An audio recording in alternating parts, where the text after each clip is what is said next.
Vamos começar com a aula 1. Nessa aula vamos falar conceitos de integral definida, não? Conceito de soma de rima, teorema fundamental do cálculo. Antes de fazer isso, vamos dar uma pequena relação entre conceitos de derivada e integral. Quando a gente estudou derivada, você lembra qual era a motivação, o objeto de estudo, por que a gente estudava derivada? Uma interpretação que a gente fez, não, no curso de cálculo 1, era a interpretação geométrica, onde a derivada podia ser interpretada como a inclinação ou coeficiente angular de uma reta tangente, associada a uma função, uma curva, nesse ponto, não? x0 e fx0. E a reta tangente tem essa equação. E aqui temos, não, a derivada. Aqui entra a derivada. Também, outra interpretação daqui, desse conceito, era o fato de que a derivada era uma velocidade instantânea, não? Em um determinado tempo. É uma deslocação de um ponto a outro ponto em um determinado tempo. Você calculava a velocidade média, aproximada e depois instantânea, não? No limite. No limite era justamente isso, a inclinação. Esse era um conceito geométrico que a gente já viu. Outra motivação, outro conceito para estudar derivadas era o conceito de máximos e mínimos, extremos, sejam locais ou globais. A gente precisava de derivada para calcular isso, máximos e mínimos.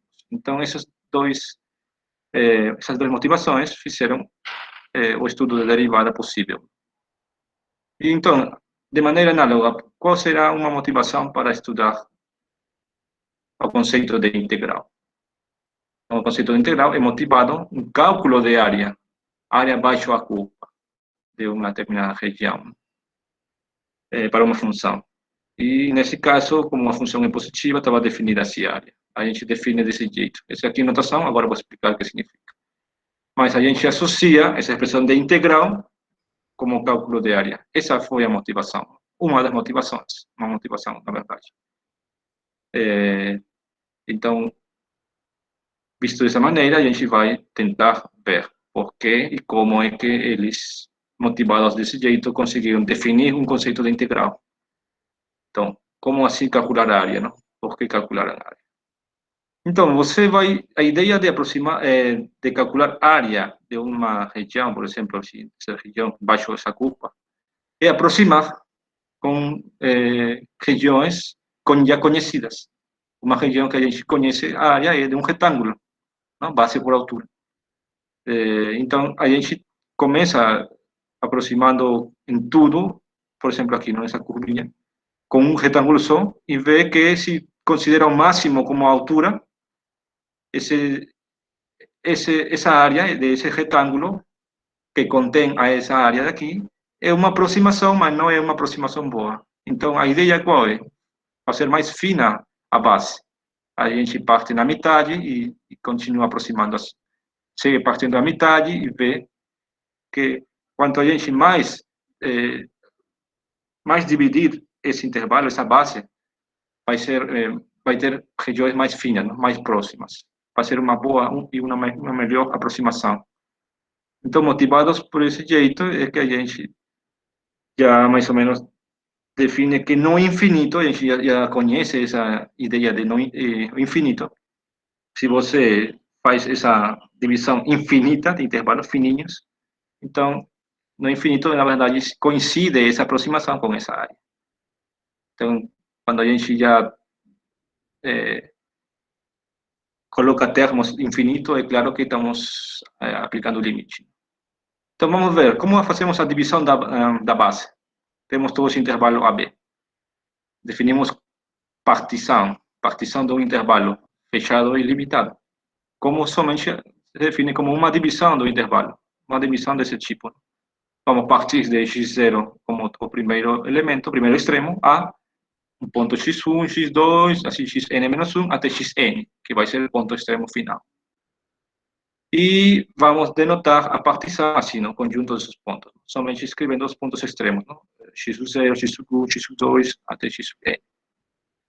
E vamos definir o comprimento, denotado como triângulo ou delta de x sub i, o comprimento de caso intervalo, não? A diferença entre x sub i e x sub i menos 1, que está aqui. Então, até aqui definimos de maneira abstrata a divisão do intervalo. Não falamos nada sobre se são iguais ou não cada comprimento. Não? Podem ser, sim, mas não necessariamente.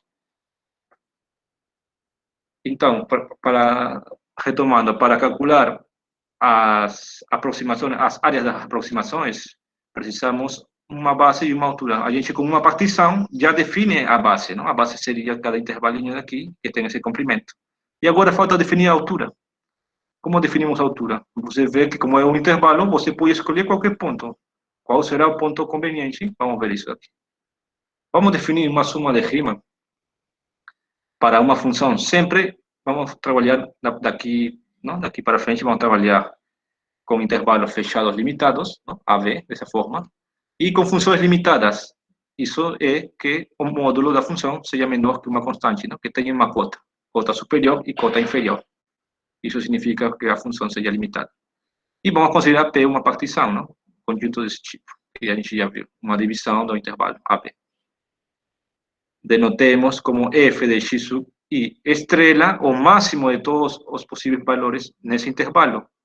E como f x sub i, 2 estrelas como o mínimo de todos os possíveis valores nesse intervalo também, para cada i. Então, você vai ver que se você considera a altura como o máximo e considera outra altura como o mínimo, você define duas somas de rima. A soma superior e a soma inferior. Na soma superior, você considera a altura, justamente esse valor, o máximo. E na soma inferior, você considera a altura como esse mínimo. Aqui temos, então, que, na verdade, tanto a soma superior quanto a soma inferior são aproximações para o cálculo da área. Não? Aqui vemos, pelo fato dessa altura ser o máximo, temos que o máximo está acima da função. E aqui vemos que, pelo fato de que a soma inferior, a altura seja o mínimo está embaixo da função. Então, essa aproximação é uma aproximação que se chama por excesso. E essa aproximação é uma aproximação que se chama por defeito. Por excesso, porque isso daqui vai ser maior que a área procurada. Isso daqui vai ser menor ou igual, não? Que a área procurada também. Essa notação eu coloquei para dizer que aqui a gente viu que uma partição pode ter qualquer comprimento, não? Que não precisa ser iguais, mas com finalidade de simplificar as contas, a gente pode escolher uma partição conveniente, de tal jeito que cada subdivisão tenha sempre o mesmo comprimento. O que quer dizer isso? Se o intervalo AB tem comprimento B menos A, eu quero partir em N partes iguais, então cada parte tem que ter esse comprimento, certo? B menos A sobre E. Então, isso daqui, a partir de agora, a gente vai acostumar a usar isso daqui. Por quê? Porque isso simplifica as contas, quando você calcula tanto a soma superior quanto a soma inferior. Então, já vimos, a gente já viu isso. E agora sim podemos definir, não? Vamos definir, então, o que significa que uma função seja integrável. De novo, trabalhamos uma função com um domínio, um intervalo fechado limitado, dessa forma, AB, que também a função seja limitada, e a gente já viu limitada, conceito daqui, que tenha cota inferior e cota superior, e de novo consideramos uma partição. Então, aqui vemos, se esse limite existe, ou seja, se uma aproximação, onde esse sub e estrela é um ponto em cada subintervalo, se esse limite existe para algum ponto C sub i estrela, a gente diz que a função f é integrável e, além disso, a integral é o valor desse limite. Isso é a definição. Se esse limite existe. Então, o que quero dizer quando faço ênfase em se existe?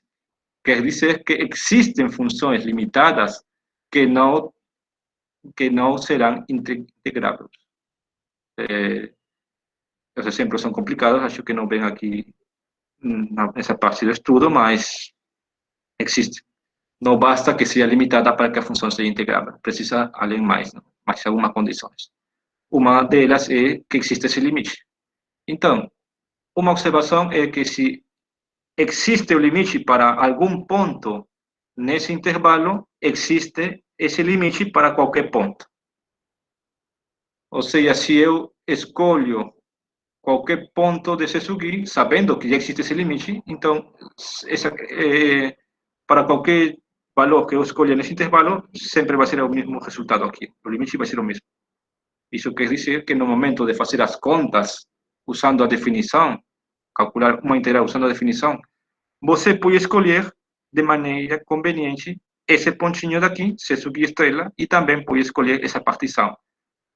Como vale para qualquer partição, você pode escolher para uma partição que tenha esse comprimento, não? Constante. B menos A sobre N. Então, essas são observações importantes.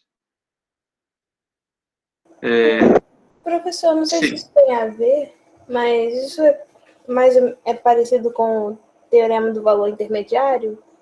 Sim.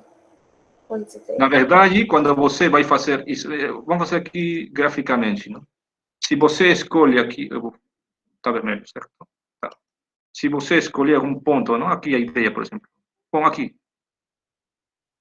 Vamos fazer x sub i menos 1 e x sub i. Eu já falei que o c sub i está aqui. Olhe o que eu falei. Qual é o comprimento desse intervalo? Eu estou falando que vou escolher b menos a sobre n. B fixo, a fixo. Somente n é o que varia. Se eu faço o limite, aonde vai esse valor daqui?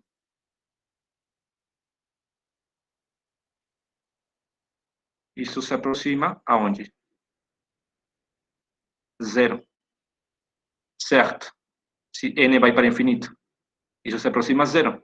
Quer dizer que esses dois pontos vão ficar tão perto que podemos considerar como se for um ponto. X sub i menos 1 e x sub i será um ponto.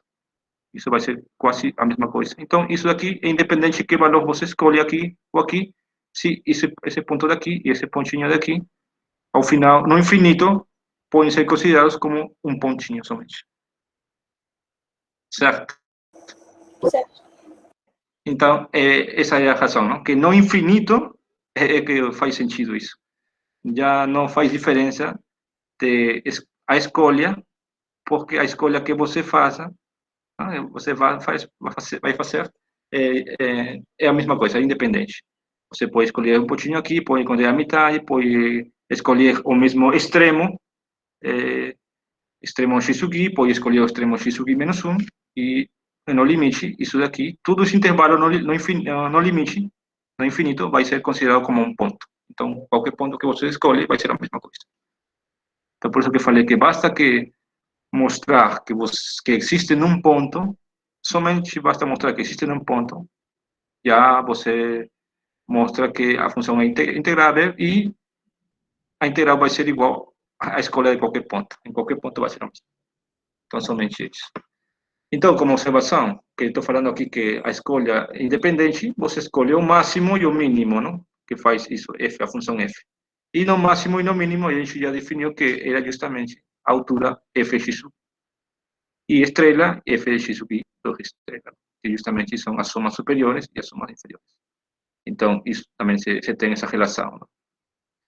Que a integral pode ser o limite da soma superior e também pode ser definida como o limite da soma inferior, pela arbitrariedade da escolha, não? Você pode escolher qualquer um. Então, essa é uma observação importante. E aqui vamos fazer um exemplo aplicando a definição. Como calculamos essa integral, não? De uma função simples, que é a função identidade. Integral de 1 até 2 dessa função. Então, para aplicar a definição, precisamos identificar a função f, escolher convenientemente isso aqui, e também aqui, não? Aqui já falamos que vamos considerar b menos a sobre n, sempre, comprimento da subpartição. Então, consideramos a função, a identidade, f de x igual a x, e a partição, que começa em 1 e vai terminar em 2. Então, aqui temos, não? Definição. Integral definida vai ser igual ao limite de soma de 1 até n, de f de c sub i estrela, pero f de x é x. Então, f de c sub i estrela é o mesmo c sub i estrela, que vai ser a altura vezes a base, que vai ser denotada como delta de x sub i. Então, a parte que coloco em vermelho é a parte importante, não? Passar de aqui para aqui vai ser o... então, passar de aqui para aqui, como eu falei, é a parte já dessa matéria, não? Identificar os valores. Então, como eu falei, vamos escolher convenientemente esse valor e esse daqui. Para quê? Para simplificar a conta. Porque você, já falei, pode escolher qualquer outro e no limite vai ser o mesmo. Mas as contas, como chegar ao limite, pode ser mais complicada. Então, depende da escolha. Então, a primeira coisa que temos que ver é qual seria a cara de cada termo x sub i. Podemos calcular isso? Sim, podemos nesse caso. Por quê? A gente tem essa partição. Partimos de 1, o x sub 0 é 1, e terminamos em 2. E sabemos que cada comprimento em cada subintervalo vai ser b menos a sobre n, onde b é 2 e a é 1. Então, o comprimento em cada subintervalo da partição é 1 sobre n. Então, se começamos em 1, o seguinte vai ser 1 mais 1 sobre n. O seguinte vai ser 1 mais 2 sobre n. O seguinte vai ser 1 mais 3 sobre n. E assim, até chegar a 2, que é 1 mais n sobre n. E aqui a gente tem uma relação. Observa. 1 podemos expressar como 1 mais 0 sobre n. Então, aqui temos x0 e aqui temos 0. x sub 1, temos aqui 1 e temos aqui 1. Em x sub n, temos n e temos n. Então, para x sub i, vai ser 1 mais i sobre n. Então, a gente já tem a cara de um termo geral, que é o que precisamos aqui. Então, já temos a cara de cada termo aqui. Então, temos que escolher a altura. Que altura escolhemos? Eu quero escolher o máximo. O máximo nessa reta é o ponto final, não? Porque é uma reta com inclinação positiva. Então, o máximo vai ser esse pontinho aqui, não? É x sub i. O máximo vai ser o x sub i. E o x sub i é 1 mais i sobre n. E eu considero, então, essa expressão, não? Que é o x sub i. Então, você, como eu falei, você pode escolher, como exercício fica para vocês, você pode escolher outro extremo, pode escolher o ponto médio, pode escolher qualquer valor daqui, e o limite vai ser igual, mas as contas já podem mudar um pouco. Mas então essa é a fórmula. Já temos reconhecido a altura e a base, então temos que simplesmente calcular a propriedade de somatório. Aplicamos primeiro aqui distributiva, 1 mais 1 sobre n, vai ser 1 sobre n, mais i sobre n vezes 1 sobre n, vai ficar i sobre n quadrado. Propriedade de somatório de cada um. E aqui aplicamos propriedade, não? 1 sobre n é uma constante em relação de i. Se você somar, por exemplo, 2 mais 2 mais 2 mais 2 mais 2, 5 vezes, isso vai ser 2 vezes 5, produto certo. Se você somar uma constante c mais a mesma constante c, mais a mesma constante c, mais a mesma constante c, por exemplo, assim, 10 vezes, vai ser 10 por c. Então, aqui também a mesma coisa. 1 sobre n, como é uma constante em relação a essa variável daqui, sai isso daqui, 1 sobre n, vezes a quantidade de termos, que são n, vezes n. Então, isso aqui é esse produto, 1 sobre n vezes n. Mas, e aqui de novo aplicamos outra propriedade dos somatórios, onde 1 sobre n quadrado, como é uma constante, sai do somatório. Aqui temos 1 sobre n quadrado, e aqui fica a soma dos n primeiros termos, de 1 até n. Essa fórmula é conhecida, certo? Fazemos aqui a operação, n cancela com n, corta, fica 1. Aqui colocamos igual, e aqui abrimos a fórmula, não? O somatório dos n primeiros termos é n por n mais 1 sobre 2. Aqui corta um n, corta com esse n quadrado, e vai ficar n mais 1 sobre 2n, certo? E o cálculo desse limite já é básico, não? Vocês sabem, podem aplicar L'Hopital, podem aplicar qualquer critério de cálculo de limites. E aqui o limite de 1 é 1, limite dessa expressão vai ser 1 meio. Então, você vai ver que esse limite é 3 meios, que justamente coincide se você calcular a área de maneira geométrica, não? Você divide esse trapézio em um quadrado, na verdade é um quadrado, parece retângulo, mas é um quadrado, e com esse triangulinho. A área desse quadradinho é 1, a área desse triângulo é 1 meio, 1 meio, 3 meios, que é justamente o mesmo. Então você percebe que usando a definição chega ao mesmo resultado, não? De 3 meios. Então, uma observação, mesmo aqui sendo uma função simples, como é o caso de x, você já tem um pequeno trabalho, não? Na verdade, um trabalho mediano, não? Aqui, que você faz a conta e chega ao resultado, usando a definição. Então, você imagina se você considerar x ao cubo, cosseno, uma raiz, um quociente, uma expressão chata. Será que temos que aplicar a definição para calcular assim? Não. Então, a resposta é não. Não precisamos fazer a definição para calcular integral. Então, isso vamos fazer aqui, daqui um pouquinho depois, vamos ver que tem um método, não? O teorema fundamental do cálculo nos dá um método de como calcular essa integral sem passar por toda essa definição, que é um pouco complicada, não? Fazer. A definição, aqui, nos diz que se é limitada e se existe esse limite, se existe o limite, então a função é integrável.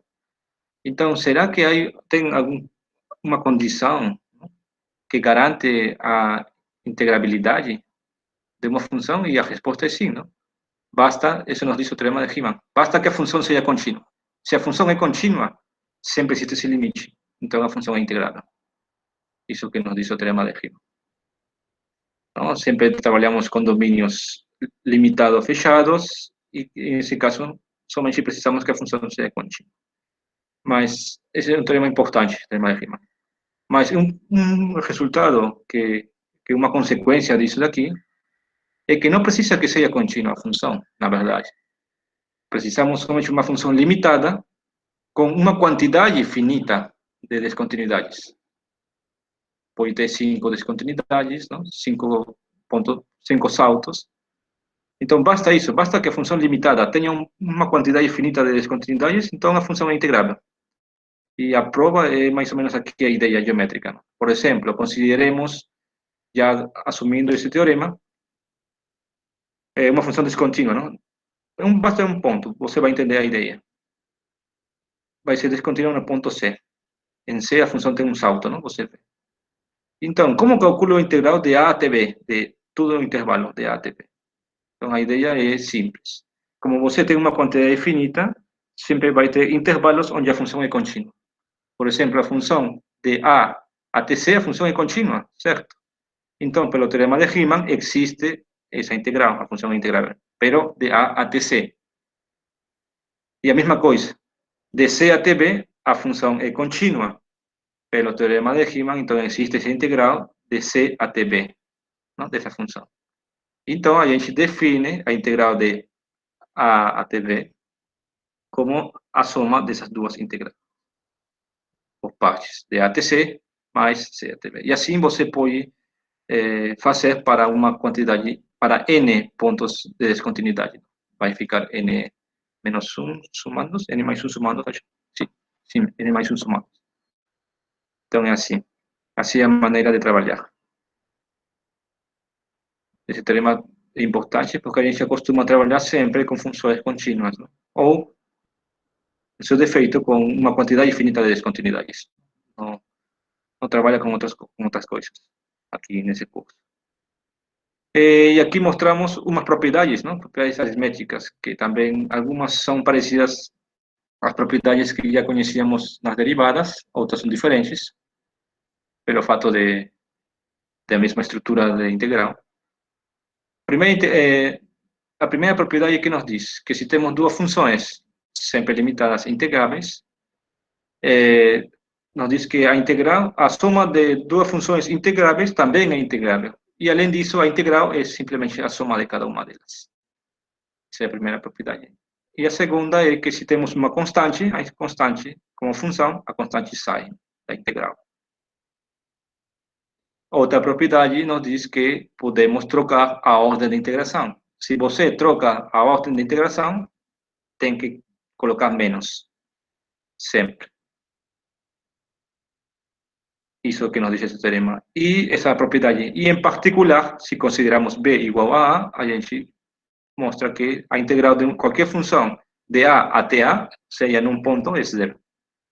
Isso, graficamente, você vê que se tem base igual a zero, praticamente um ponto não tem base zero, então a área vai ser zero. Mais ou menos, intuitivamente, você pode perceber isso. Outra propriedade importante das integrais é que vai preservar sinal. Se temos uma função não negativa, então a integral dessa função também vai ser não negativa para qualquer a e b. Isso também é uma propriedade importante. A outra propriedade é parecida ao que usamos aqui nessa demonstração, que podemos aplicar a integração por partes. Por exemplo, para integrar de a até b, podemos integrar de a até c e depois somar a integração de c até b. Então, isso é o que nos diz. Podemos fazer isso. Sempre que as duas funções, a função seja integrável. Não? É possível fazer isso. E a outra propriedade importante é, como a função é limitada, denotamos a cota superior como M maiúsculo, a cota inferior como M minúsculo, e o que nos diz é que a integral também preserva, entre aspas, também esses valores. Aqui vai ficar menor ou igual, tem uma cota inferior, que vai ser M, essa mesma valor M minúsculo, vezes B menos A, e vai ter também uma cota superior, que vai ser esse valor daqui, M maiúsculo, vezes B menos A. Então, essas são as propriedades aritméticas, por assim dizer, da integral, importantes, que tem que vocês estudar e saber. Alguma pergunta aqui sobre as propriedades? Ficou claro? Sobre o teorema de Riemann também, alguma pergunta, alguma questão? Então, basicamente, para ter uma integral, o limite precisa ser contínuo ou ter... A função precisa ser contínua. A função precisa ser contínua. Ou seja, se é contínua, sim, mas também tem funções que não são contínuas, bom, salvo uma quantidade finita de pontos, não, que a gente já colocou aí. Ou seja, se tem uma descontinuidade, duas descontinuidades, também vai ser integrado. Não, pelo fato que coloquei aqui no corolário. Show. Sim. Tá bom. Então, vamos ver agora sim os teoremas fundamentais de cálculo, não? Que são dois, na verdade. Dois versões. São esses dois daqui. A primeira versão, que nos diz? Que se a gente, já falamos, estamos trabalhando com domínios, sempre um intervalo fechado limitado, dessa forma. Se consideramos uma função contínua, então sempre vai existir uma função f maiúsculo, contínua também, definida no mesmo intervalo, no mesmo domínio, e além disso derivável, não aberto, tal que a derivada dessa nova função, f maiúsculo, vai ser igual a f minúsculo. Também, além disso, temos uma cara explícita em função da integral para essa função f. Vai ter essa cara. Integral de a até x, esse x daqui, se você mudar aqui esse, aqui vai ser esse, e assim. Esse valor que está aqui é igual aqui. Ou seja, essa é uma função. Integral de a até x da função f. Por que coloquei mais uma constante? Porque como a derivada é a mesma, então você vai ver que não é única, não? Essa função, que se chama de primitiva ou antiderivada, não vai ser única. Como eu falei, se você encontra uma função, basta somar uma constante, vai satisfazer a mesma coisa, não? Porque a derivada de uma constante é zero. Então, essa constante somente serve para ver que a primitiva não é única. Então, isso é o que nos diz a versão 1. E, em outras palavras, se você substitui essa expressão em forma integral aqui na derivada, você obtém isso. Em cálculo 1, já vimos que essa é uma expressão para a derivada, não? D sobre dx. Derivada de f, onde f é essa expressão daqui, é igual a f. Isso o que quer dizer? Derivada da integral de uma função é a mesma função. Então, basicamente, é um processo inverso, não? Por isso que chamamos de antiderivada. É o contrário à derivada. Porque se eu derivo uma integral, me dá a mesma função. Então, esse é o que nos diz a primeira versão do teorema fundamental do cálculo. E a segunda versão nos diz o seguinte: de novo, tenho uma função contínua e sabemos pela versão 1 que já existe essa primitiva, uma função contínua. Sabemos pela versão 1 que existe uma primitiva associada a essa f, em outras palavras, que a derivada de f grande é igual a f pequena. Então, temos isso daqui. Então, essa é a fórmula que eu falei para vocês, não? Que o fato ajuda a calcular integrais definidas. Por quê? Porque basta calcular uma primitiva e você, pronto. Se você tem uma primitiva, avalia nos extremos, não? Em V, subtrai e pronto, já tem o cálculo dessa integral. Mas, justamente, encontrar uma primitiva não é uma tarefa fácil, não? Às vezes é complicado. Outra notação para essa expressão é simplesmente colocar a função e avaliar nos extremos, não? Você coloca uma linha vertical e coloca aqui embaixo A e acima B. Isso significa que você vai subtrair, não? F de x avalia em V menos f de x avaliando em A, que é justamente isso. Então, essa expressão, se você substitui que f é igual à derivada da primitiva, então você obtém isso daqui, essa outra relação, que nos diz que a integral de A até B de f, que não é outra coisa que f', f grande linha, é igual a isso daqui.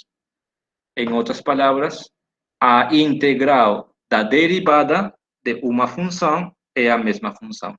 Então, o que temos aqui? Que a derivada da integral de uma função é uma função, a integral da derivada de uma função é a mesma função. Então, você aí pode ver que, na verdade, é um processo inverso, não? É o contrário.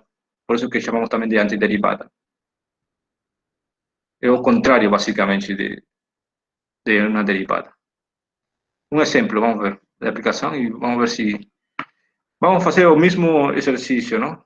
Que fizemos no exemplo anterior, para calcular com definição. Aqui vamos aplicar usando a versão 2 do teorema fundamental. Se eu quero calcular a integral de 1 até 2 de x, então eu preciso de uma primitiva, isto é, uma função, tal que a derivada dessa função seja o x, certo? Eu coloco aqui um candidato.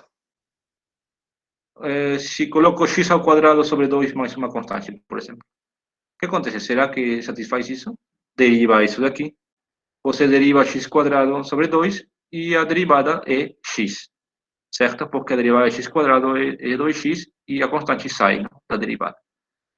Então, sim, essa função f maiúsculo que estou colocando aqui, sim é uma primitiva. Então, pelo teorema fundamental versão 2, é simplesmente colocar essa função primitiva e avaliar nos extremos de 1 a 2. Isso quer dizer que tenho que avaliar essa função em 2 e subtrair essa função avaliada em 1, que tenho feito aqui. 2 ao quadrado sobre 2 menos 1 ao quadrado sobre 2. Isso vai ser 4 sobre 2, que vai ficar 2, e aqui fica menos 1 meio. 2 menos 1 meio vai ser igual a 3 meios, que era o mesmo resultado que a gente obteve usando a definição, certo? Aqui que percebemos que esse método é mais rápido de fazer que usando a definição, certo? Aqui, nesse caso, somente bastava calcular a primitiva. E, nesse caso, é possível calcular essa primitiva, não? De cabeça, por assim dizer. Nas apostilhas, sim, a primitiva não é única. Basta adicionar você uma constante e também é primitiva, porque se você deriva, vai dar a mesma função. Então, nas apostilhas de Cristiani e Frege, aí tem uma tabela com funções elementares, não? Que basicamente você tem que saber isso de cabeça, que é a função potência, x elevado a, tem 3 casos, não? A positivo, bom, dois casos, x, a diferente de menos 1 e a igual a menos 1. Tem da função exponencial, tem a primitiva da função cosseno, seno, tangente, algumas trigonométricas, e logarítmica também, acho. Arcosseno também, algumas funções trigonométricas inversas também. Arcotangente também. Então, isso tem que saber você. A partir disso, a gente vai construir o demais, não? Usando alguns métodos, que é justamente o conteúdo do primeiro semestre, não? Calcular esses métodos. Você vai ver que não tem uma regra geral para calcular primitiva. Não, não tem. Você vai precisar fazer muitos exercícios para você reconhecer qual método tem que aplicar. Às vezes é direto aplicar o método, às vezes tem que fazer um truque, alguma substituição e achar. Vamos ver aqui outro exemplo. Exemplo 2. Integral de π meios até π, da função seno. De novo, a ideia é calcular uma primitiva, uma função, tal que se eu derivo essa função, a resposta seja seno. Vamos começar aqui com embaixo. Qual é a derivada da função cosseno? A derivada da função cosseno a gente sabe que é menos seno. Não esquecem, gente, aqui de derivar. É menos seno.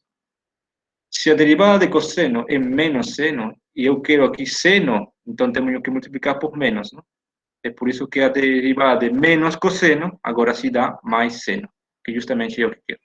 Então, pronto, já achei uma primitiva, que é menos cosseno mais uma constante. Eu vou colocar aqui a constante para você perceber que quando aplicamos ou quando fazemos integrais definidas, não importa muito a constante. Vamos perceber por quê. Então, aqui, pela segunda versão do teorema fundamental do cálculo, aqui temos a primitiva avaliada nos extremos, π, π meios. Então, temos que fazer a avaliação e a subtração.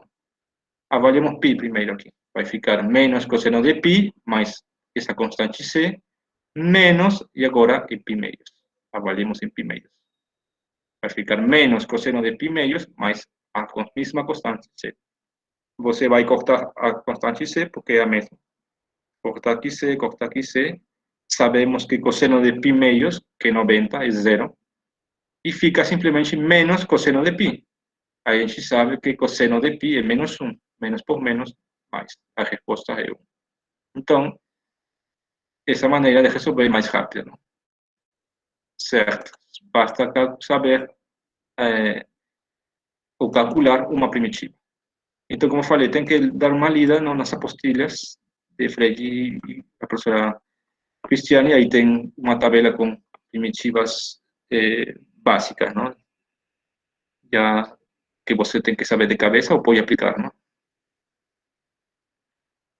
Então, como eu falei, o objetivo da primeira parte é, bom, uma grande parte da primeira metade vai ser abarcar todos os métodos para calcular primitivas. Isso vai ser, não? Porque se você já sabe o método, então pronto, não sabe quanto é a integral definida. Então, aqui vemos que na versão 1, vemos que estamos derivando uma integral, certo? Aqui a f. Mas aqui, olha, aqui estamos considerando uma função, uma constante, que na verdade é um extremo do intervalo, que é a. E aqui sim, não? Aqui estamos considerando o x. E aqui é derivada em relação de x. O que acontece se eu não coloco aqui x? Se coloco x quadrado menos x, x sobre 2, cosseno, alguma coisa. Será que se eu derivo dá a mesma coisa? Então, a resposta é, claro, não. Vamos tentar generalizar isso daqui. Uma versão mais geral é essa fórmula de Leibniz. Que nos diz essa fórmula de Leibniz? Que vamos derivar uma integral de uma função, mas com os extremos, funções. Você vê que aqui já não tem a, você vê que aqui não tem x, não? É uma função mais geral. Aqui temos as condições. A função f, sempre definida nesse intervalo, contínua, e duas funções u e v, que vão de um intervalo até esse intervalo AV, deriváveis. Se você deriva isso daqui, o que nos diz a fórmula é simplesmente que vamos fazer f avaliado em esse v, vezes a derivada de v, menos f avaliado em u, vezes a derivada de u. Essa é a fórmula de Leibniz. É uma expressão mais geral da fórmula da versão 1 do Teorema Fundamental do Cálculo. E a prova, aqui vou fazer somente a ideia da prova, é usando o Teorema Fundamental do Cálculo, na verdade. Então, é uma extensão, sim, mas é como uma consequência. Qual é o truque, não? O que tem que fazer aqui? Temos que expressar isso aqui de maneira conveniente, não? Essa integral. Para isso, aplicamos propriedades, não? As propriedades que já coloquei de uma integral definida. A integral de u de x até v de x de f podemos expressar como a integral de u de x até a mais a integral de a até v, certo? A gente aplica essa propriedade daqui.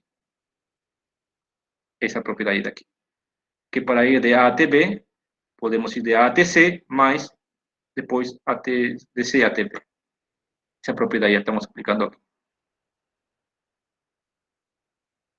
E agora, aplicamos a propriedade da troca do sinal. Estamos aqui, trocamos a ordem de integração. Agora, a tem que ir primeiro, depois vem u.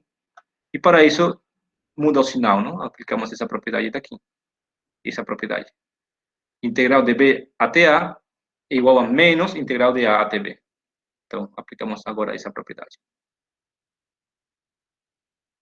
E temos aqui apareceu o sinal negativo, não? Que tem aqui negativo.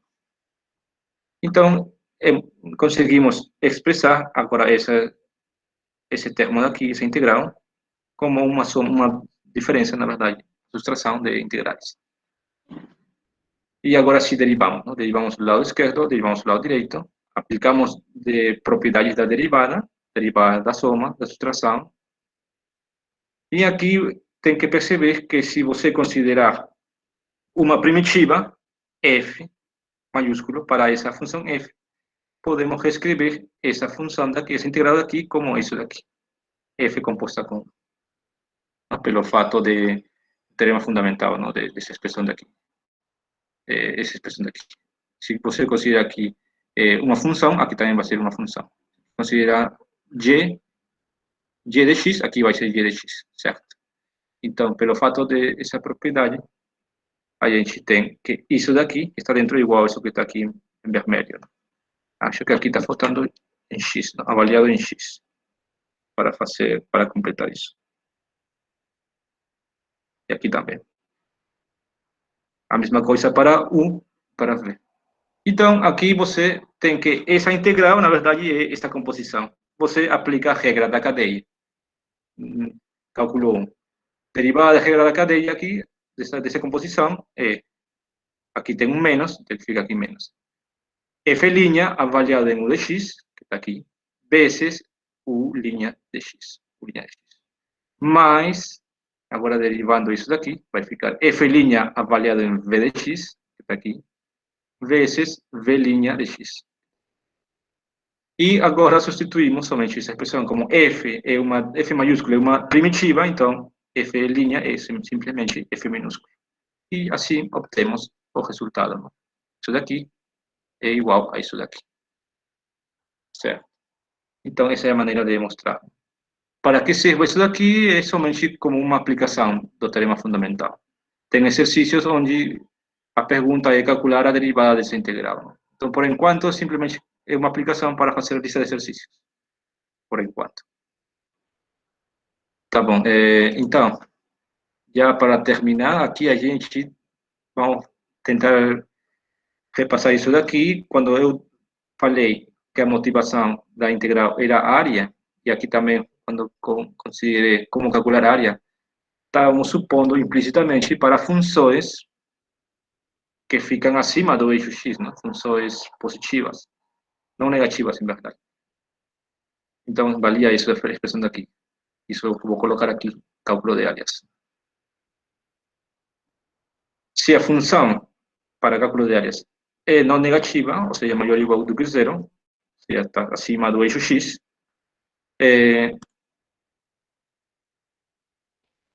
então a área, a expressão da área, se é isso, a área abaixo da curva, se é essa expressão daqui.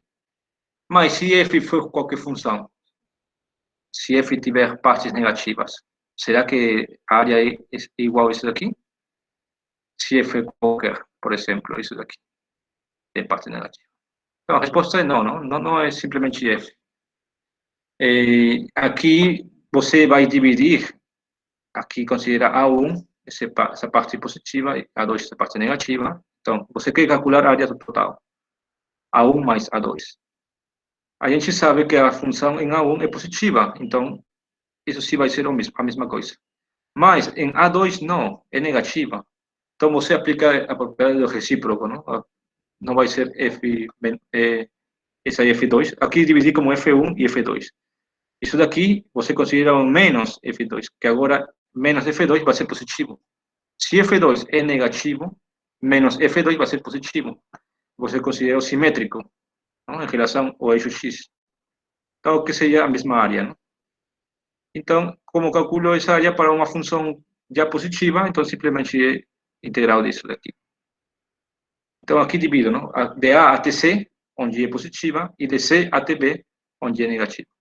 Então, por isso que aparece menos aqui, e aqui tem menos. Então, a área total, quando tem uma função qualquer, é essa diferença. Mas isso é porque estou analisando o sinal. Mas, de modo geral, se tiver mais pontos onde a função muda do sinal, a área, em verdade, se expressa desse jeito. Integral de A até B do módulo da função. Sempre em módulo.